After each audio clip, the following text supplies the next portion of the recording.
Today is the feast of Saint Simon Stock and Saint Baldus, Saint Baldacini, whatever. Anyway, there's certainly a couple of jokes. If you saw the spelling, you'd know.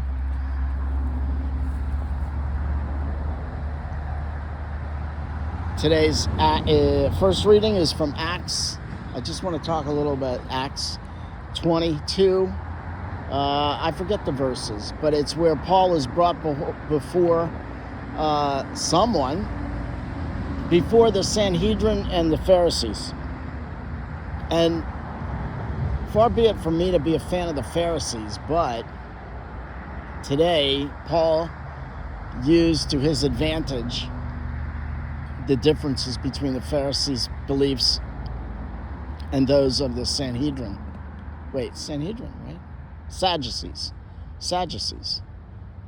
Yeah. So Paul gets up and says that he realizes the two factions have different feelings. The Sadducees do not believe in the afterlife, life after death, spirits or angels, and the Pharisees believe in angels, life after death, and spirits. So they believe in all three.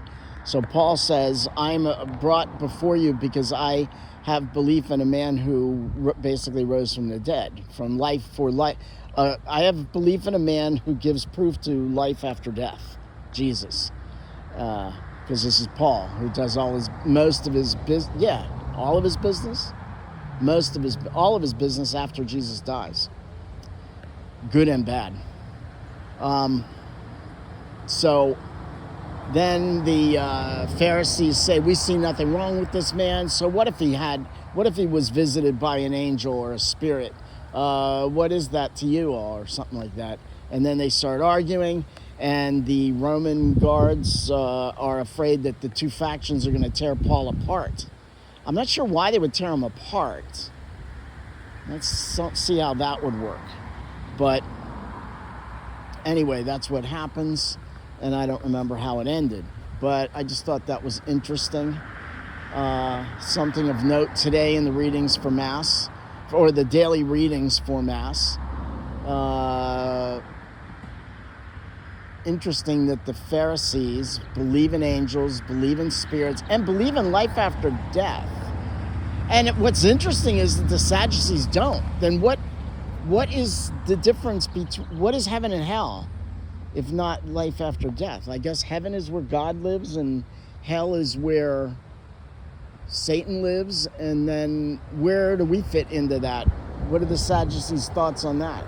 I guess when we're dead, we're dead. We're worm food. I don't know. So anyway, let's ask Saint Simon Stock and Saint Baldacini. Or bald assassin. I don't know how. Assassino is assassin, I think. Killer. So let's ask these saints and all the saints to pray for us, particularly for the Americas. Some place in the Americas. This is what I'm pushing. Remember, I want credit for this. No, I don't want credit. But I want people. So, the idea is that some country, whether it's Canada, Mexico again, like they did, 400 years ago, made an incredible conversion to Christianity. You know it can happen. That was 1,600 years after Jesus. This is only 400 years after Guadalupe. And only, 100 years after, say, the Fatima? What was the sighting of the sun dancing in the sky? So, I mean, and thousands of people saw that.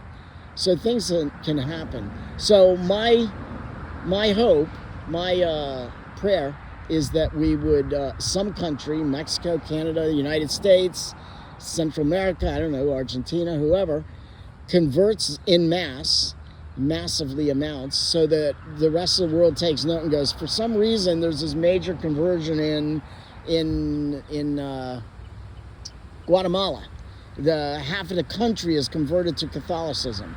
And so then the rest of the world looks and sees that and they want to know why. What do they have that we don't have, as the When Harry Met Sally shtick so aptly portrays for us? What does that Christian have that makes him so that Catholic have that makes him so peaceful, so holy, so kind, so patient? What does he have that we don't have, and we want that? And what that is Jesus, and what that is the Catholic Church guiding us, since that's how Jesus set it up, that the church would help guide us to heaven. So let's ask saints to pray for us and continue to pray for the souls in purgatory. Saint Simon Stock, Saint Baldus Badassini, pray for us.